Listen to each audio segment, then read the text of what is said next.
What's up, you guys? Designation, aka Design, coming at you guys again for another episode. Check it out. I have set up the base. Let me give you a tour really quick. First thing I did when we left off, you saw I had big gaps in the ground. I filled in all of those gaps. I have built the refinery system. Now, again, this is not necessarily a tutorial let's play, but if you would like my assistance on building something like this, please let me know in the comments below. I'd be happy to do a tutorial. In fact, most likely I'll do a tutorial anyways. So far, also what I've done, I've built a mining ship that I go into the stars, looking at asteroids and actually tearing those asteroids apart with this drill.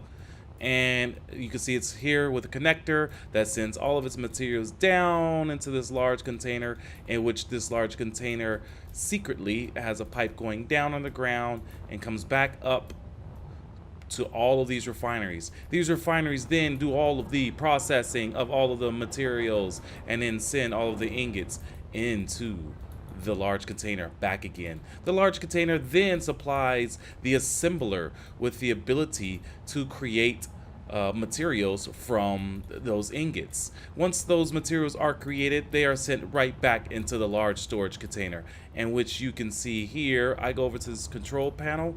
This is the control panel I use to access everything and control everything here at the base. So if I go over here and look at inventory and search my large cargo, right there, large container, you'll see that right now it's full of ingots and such things like that. However, if I go into production and let's say I want to create a bunch of steel plates, what you're going to see is that the iron ingots that are currently available inside of the assembler are here. It's red, but you can see the number is keeping up with this need to craft these materials. And what will happen is just as soon as this zeroes out, it'll start pulling ingots from the large storage container and start fulfilling this order. And if I go back into the inventory, you'll see that in fact I look crazy. Oh, sorry, I forgot to introduce you to one more piece of the pie. The large storage container is now where all of the materials I craft are kept. Those things are actually pushed into this small container. So after I start producing something, I can come into this container and see that material coming in. Sometimes I'll come, instead of going to the control panel, I'll come straight to this container. I handle all my business through here because I can initiate production through here so that I can start see things happening. So another example is I recently went out and got gold, because as you can see here, to make thruster components I need gold. So here's a good example. I'm going to stop this and I'm going to start this up. As you can see, there's no gold in there right now, but as a request is needed to build this, it starts to pull those materials in. It starts to pull those materials in. It starts to craft these materials. And if you've never really done mods on your equipment, this is what they look like. This is the speed mod that I've put on all of the refineries. I've loaded them up. I've put it on, wrapped it around the assembler. There's actually even one underneath the assembler under the ground. I don't know if the refineries have an underground capability of that. God, I want to look now, see if I got another speed module, because the faster those produce ingots, the better. But I'm producing ingots at such a high volume that I really don't have to concern myself with whether some are available or not, or that being any faster at this point. I also put down a medical bay so that if I do die out there, I could come back to base. So again, one of the things I mentioned in the previous episode is the next plan is I want to add a cover layer above all of this. I'll allow that to still poke out for aesthetics and simplicity, so that doesn't have to come inside of here just to latch on. And since it's so easy for me to create these ships, I'm not worried about whether or not it gets destroyed being out in the open space. So with that said, let's start talking about the next phase. Again, I guess I just kind of mentioned it. I'm going to do a layer up here as well. So if I were to start building, and so this is a good indicator of where that layer will begin. So if I could start, like, kind of give you an idea, building this out. That missed. Building it out. And I'm such a stickler for going all the way into the rocks for that smoothness. It might actually provide a seal. I'm no expert on that yet, but I'll get there and experiment on such a thing. Ooh, this looks good. So, give you an idea. I don't think I'll be able to put anything else in there.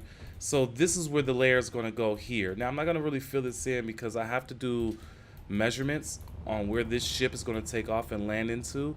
And I'm going to create a little platform around it so it looks like a landing area different from the rest of the platform. Additionally, where I put this control panel, I want it to be a closed off room to kind of feel like when something comes landing in here, you'll actually have the ability to kind of look at it as it comes in. You'll be like, oh, you know, mission control, I see you coming down, descending. And so if someone's here, they can open up the cargo bay doors for me. And we can kind of get into that. One of the things I'm going to do in some upcoming recordings, videos, is I want to do tutorials, and specifically on some of these things that I've just been finding and looking at and don't know much about. For example, the piston. Cool piece of machinery. Great things can happen from this. If you don't know what a piston does, what I'm going to do is I'm just going to fire it off real quick. You'll see that it extends. Now the piston extends, I think about 6 blocks out, 4, maybe 4 blocks in length. I tested it by putting it sideways in front of the ship to see how many blocks it would push, and it was 4. So that's great. That's a great tool. So if I want to create not only a hangar bay door opener, but if this floor piece wants to be something that pushes up off the ground, woo, that's going to look good, right? So the pistons be under the ground, but also I see pistons being used as a piece or a tool used to mine vertically. So like right now the velocity is at like 0.05 meters per second. If I went down to 1, right, and then I'm gonna reverse it again, you'll see how slow it goes. So you can imagine putting together a mining piece that does that, and I wonder if you can actually write a number in there. That'd be awesome if that was the case, right? But it shows you its current position, extending, retracting. It's really cool because you can put a drill at the end of that and just watch it just push down into the ground and mine away.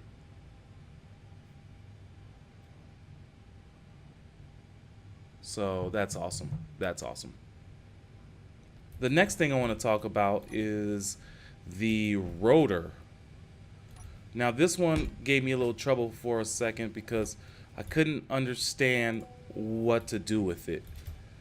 So, you know, put that piece on there so I can see it better. And I really want to do some videos on creating.